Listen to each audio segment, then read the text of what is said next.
राजस्थान और मध्य प्रदेश में एक के बाद एक दो बड़े हादसे हुए हैं। मध्य प्रदेश के मुरैना में भारतीय वायुसेना के 2 और राजस्थान के भरतपुर में एक विमान क्रैश हुआ है। ये तस्वीरें हैं मुरैना में हादसे का शिकार हुए वायुसेना के विमान की। इस हादसे में सुखोई 30 और मिराज 2000 दुर्घटनाग्रस्त हो गए हैं। इन विमानों ने ग्वालियर एयरबेस से टेक ऑफ किया था। सूत्रों के मुताबिक 2 पायलट घायल हुए हैं। दोनों को सुरक्षित बचाया गया है। वायुसेना ने जांच के आदेश दिए हैं। रक्षा मंत्री राजनाथ सिंह ने वायुसेना प्रमुख और सीडीएस के संपर्क में हैं। पीएम मोदी को भी जानकारी दी गई है। तो वहीं राजस्थान के भरतपुर में भी वायुसेना का एक विमान क्रैश हो गया है। तस्वीरों में आप देख सकते हैं हादसे में विमान के परखच्चे उड़ गए हैं। गनीमत ये रही कि विमान एक गांव के पास खाली जमीन में क्रैश हुआ है। अगर ये विमान गांव के ऊपर गिरता तो बड़ा हादसा हो सकता था। इस विमान ने आगरा एयरबेस से उड़ान भरी थी। अभी हमको एक सूचना मिली थी सुबह 10 सवा 10 के आसपास नंगला बीजा के आसपास एक प्लेन क्रैश हुआ है। ये सिर्फ 1 एकड़ जमीन पर कृषि करके हर महीने 1 लाख तक कमाते हैं। इनसे सीखना है तो फ्रीडम ऐप को अभी डाउनलोड कीजिए। यूपी के मुख्यमंत्री योगी आदित्यनाथ ने सनातन धर्म को लेकर के बड़ा बयान दिया है। सीएम योगी ने कहा है कि सनातन धर्म ही भारत का राष्ट्रीय धर्म है। सीएम योगी ने इस बयान के बाद कांग्रेस के नेता उदित राज ने योगी पर तंज करते हुए कहा कि अगर सनातन राष्ट्रीय धर्म है तो बाकी धर्म क्या है। उत्तर प्रदेश के सीएम योगी आदित्यनाथ ने सनातन धर्म को लेकर बड़ा बयान दिया है। शुक्रवार को सीएम योगी राजस्थान के जालौर दौरे पर थे और नीलकंठ महादेव मंदिर के एक कार्यक्रम में शामिल हुए और जनसभा को संबोधित किया।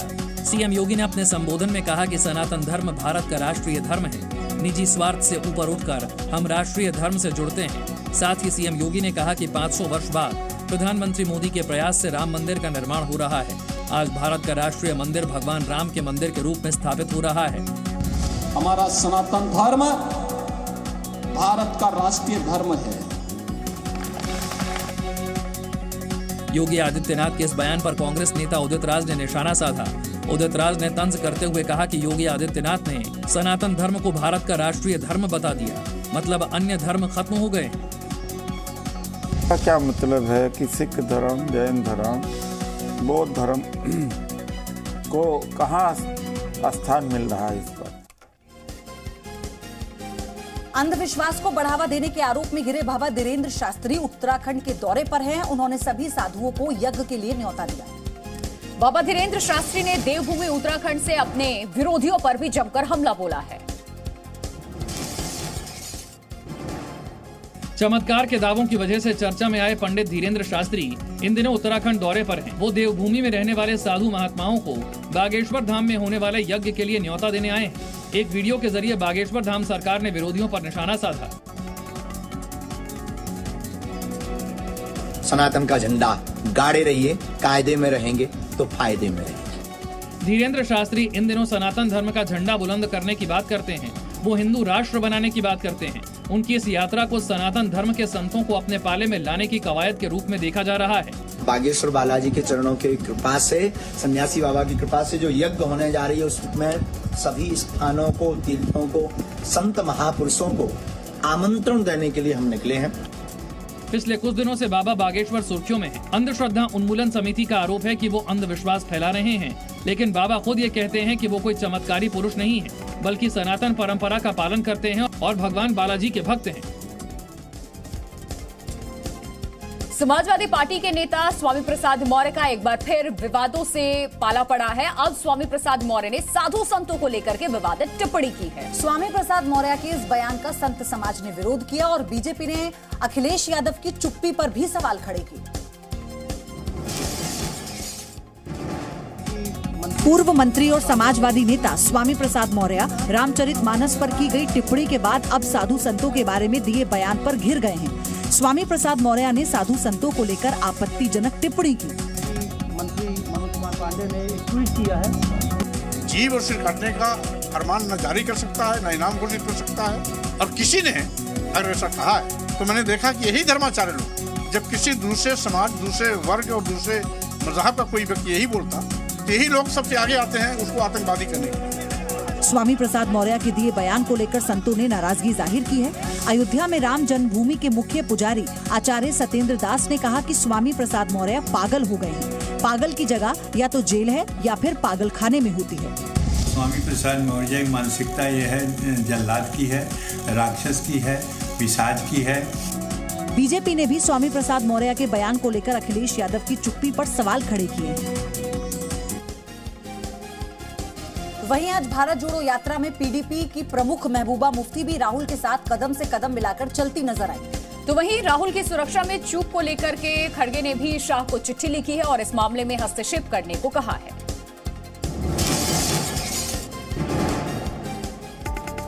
भारत जोड़ो यात्रा का आज 132वां दिन है। आज ये यात्रा कश्मीर के अवंतीपोरा से शुरू हुई है। भारत जोड़ो यात्रा में राहुल गांधी के साथ पीडीपी अध्यक्ष महबूबा मुफ्ती भी शामिल हुई और उनके साथ मार्च किया। तो वहीं यात्रा में सुरक्षा में चूक को लेकर कांग्रेस अध्यक्ष मल्लिकार्जुन खड़गे ने गृह मंत्री अमित शाह को पत्र लिखा है। पत्र में उन्होंने 30 जनवरी तक खास सुरक्षा के इंतजाम की मांग की है। उनका कहना है कि दोनों ही दिन भारी मात्रा में लोगों के आने की उम्मीद है। कांग्रेस के कई बड़े नेता 30 जनवरी को श्रीनगर में होने वाले कार्यक्रम में शामिल होने वाले हैं। ऐसे में सुरक्षा के खास इंतजाम जरूरी है। दरअसल शुक्रवार को कांग्रेस की भारत जोड़ो यात्रा को जम्मू कश्मीर के काजीगुंड में रोक दिया गया था। राहुल गांधी के साथ पैदल चल रहे नेशनल कॉन्फ्रेंस के नेता उमर अब्दुल्ला दोनों को पुलिस गाड़ी में बैठाकर अनंतनाग ले गई। राहुल गांधी ने यात्रा रोकने के पीछे सुरक्षा में चूक को वजह बताया। यह यात्रा 30 जनवरी तक चलेगी। यात्रा का समापन कश्मीर के शेरे कश्मीर मैदान में होगा।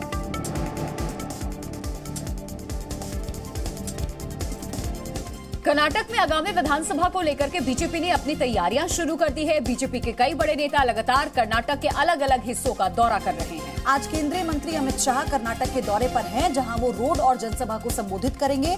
साथ ही साथ वो बीजेपी के नेताओं के साथ विधानसभा को लेकर पार्टी के नेताओं के साथ बैठक करेंगे।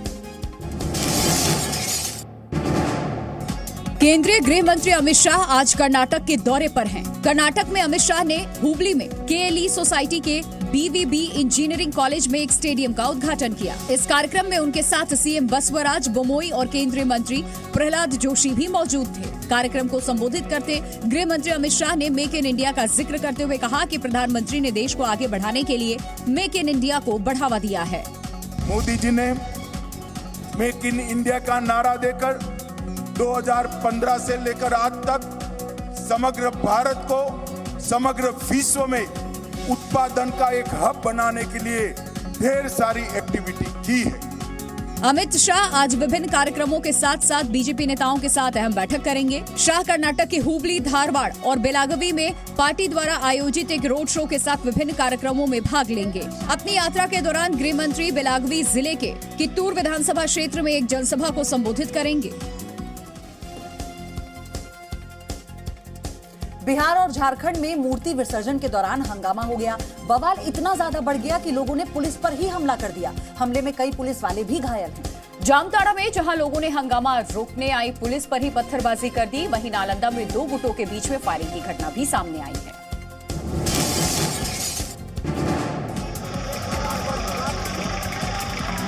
तस्वीरें झारखंड के जामताड़ा की हैं, जहां सरस्वती प्रतिमा के विसर्जन के दौरान एक पक्ष द्वारा रास्ता रोकने पर बवाल हो गया।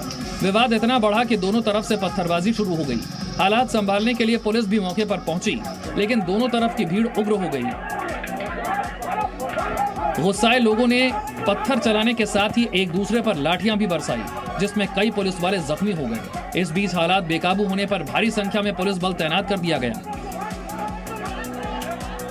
नालंदा की सड़कों पर दिखाई दे रहे ये पत्थर इस बात की गवाही दे रहे हैं कि यहाँ हालात कितने बिगड़ चुके हैं। यहाँ भी सरस्वती प्रतिमा के विसर्जन के दौरान 2 गुटों में जमकर झड़प हो गई। दोनों तरफ से पत्थरबाजी के साथ ही फायरिंग की भी खबर है, जिसमें एक शख्स की हालत नाजुक बनी हुई है। घटना के बाद इलाके में भारी संख्या में पुलिस बल तैनात कर दिया गया है। प्रशासन का दावा है कि इलाके में हालात काबू में हैं और आरोपियों की धरपकड़ की जा रही है। बिहार में इन दिनों शराब माफिया के हौसले बुलंद थे। छापेमारी करने गई पुलिस की टीम पे शराब माफिया ने हमला कर दिया। सीएम नीतीश कुमार शराबबंदी को लेकर तमाम दावे कर रहे हैं, लेकिन आए दिन उनके दावों की पोल खुल जाती है।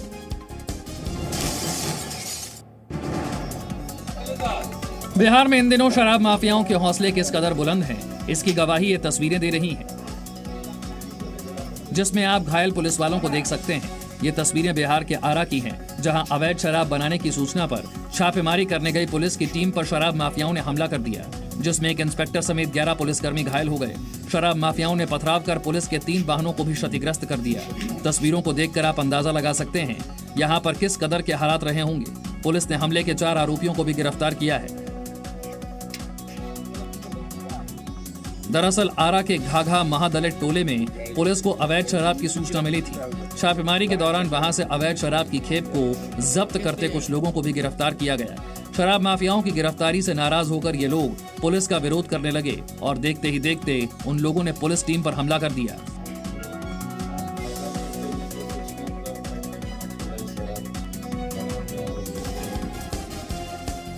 वहीं दिल्ली में एक बार फिर से कंझावला जैसी घटना सामने आई। यहाँ एक कार ने एक स्कूटी को टक्कर मार दी। टक्कर मारने के बाद कार सवार उस स्कूटी को 350 मीटर तक घसीटते रहे। हादसे में स्कूटी पर सवार दोनों लोगों की मौत हो गई है। जानकारी के मुताबिक पांचों कार सवार शराब के नशे में कार चला रहे थे। दिल्ली की सड़कों पर कंझावला जैसा हादसा एक बार फिर हुआ, जिसने दिल्ली के लोगों को दहला कर रख दिया है। सीसीटीवी की ये तस्वीरें दिल्ली के केशवपुरम इलाके की हैं। 26 और 27 जनवरी की दरमियानी रात एक कार ने स्कूटी को तेज टक्कर मारी। स्कूटी पर पीछे बैठा व्यक्ति तो हवा में उछलकर गिर गया, लेकिन जो व्यक्ति स्कूटी चला रहा था वो बोनट के ऊपर फंस गया। इसके बाद कार चालक ने मौके से भागने की कोशिश की, लेकिन दिल्ली पुलिस की पीसीआर वैन की नजर पड़ गई और 350 मीटर की दूरी तक पीछा करने के बाद कार को किसी तरह से रोक लिया। स्कूटी सवार दोनों घायलों को अस्पताल पहुंचाया गया, लेकिन दोनों की जान नहीं बच सकी। गश्त के दौरान पीसीआर की गाड़ी कमांडर 10 अल्फा ने नोटिस किया कि एक टाटा जेस्ट गाड़ी ने स्कूटी को हिट किया। हेड ऑन कॉलिजन था और इसमें इतना जोर का इम्पैक्ट था कि जो स्कूटी पे पिलियन राइडर थे वो गाड़ी के बोनेट से टकराकर हवा में उछलते हुए नीचे गिर गए। स्कूटी को टक्कर मारने वाली कार में बैठे सभी लोग छात्र हैं और वो शादी समारोह से लौट रहे थे। लखनऊ में कार पर स्टंटबाजी का एक वीडियो तेजी से वायरल हो रहा है। इस वीडियो में कई लोग कार की छत पर बैठकर स्टंटबाजी करते दिख रहे हैं। लखनऊ में आए दिन सड़क पर ऐसे स्टंट वीडियो सामने आते रहे हैं, लेकिन इसके बाद भी प्रशासन कोई एक्शन लेता हुआ नजर नहीं आ रहा। लखनऊ की सड़कों पर अब ये तस्वीरें आम हो गई हैं। पहले लखनऊ के हजरतगंज इलाके से आई रोमांस और स्टंट की खबरों ने पुलिस प्रशासन को कटघरे में खड़ा कर दिया था। अब लखनऊ के गोमती नगर में 1091 चौराहे पर स्टंट की तस्वीरों ने एक बार ट्रैफिक पुलिस पर सवाल खड़े कर दिए हैं। हैरत की बात यह है कि इस दौरान युवक खुलेआम स्टंट करते रहे और उन्हें रोकने वाला कोई नहीं था। आप देख सकते हैं कि कार में तिरंगा लहराते हुए ये युवक खुलेआम कार के सनरूफ, बोनट और छत पर हुड़दंग मचा रहे हैं। इन लोगों को ना अपनी जान की फिक्र है और ना ही चौराहे से गुजरने वाले दूसरे लोगों की जान की फिक्र है। चौराहे पर सिर्फ कार से हुड़दंग मचाते हुए युवक ही नजर आ रहे हैं, जबकि कोई भी पुलिस वाला दूर दूर तक दिखाई नहीं दे रहा है। यहाँ आने वाले लोगों का भी कहना है कि स्टंट करने वाले लोगों की वजह से चौराहे से गुजरना भी मुश्किल हो जाता है। हमेशा जाम लग जाता है, ट्रैफिक वगैरह हो जाते हैं। मतलब गलत तो है स्टंट करना जो बात है, लेकिन कभी स्टंट नहीं करना चाहिए। उत्तर प्रदेश के संभल में एक पुलिस वाले पर जानलेवा हमला हो गया और हमले के वक्त पुलिसकर्मी अपनी ड्यूटी पर पूरी करने गया था। हमले के बाद पुलिस की टीम फौरन वहां पहुंची और आरोपी को गिरफ्तार कर लिया। फिलहाल घायल सिपाही का इलाज भी जारी है।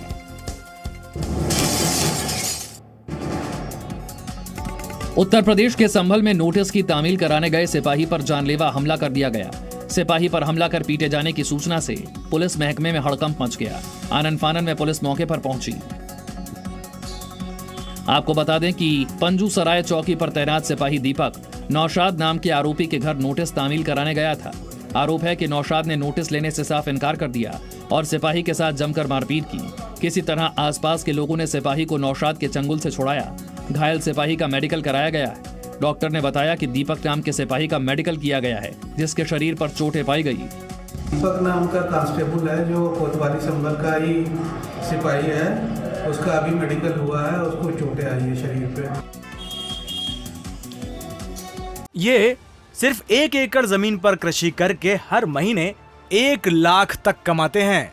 इनसे सीखना है तो फ्रीडम ऐप को अभी डाउनलोड कीजिए।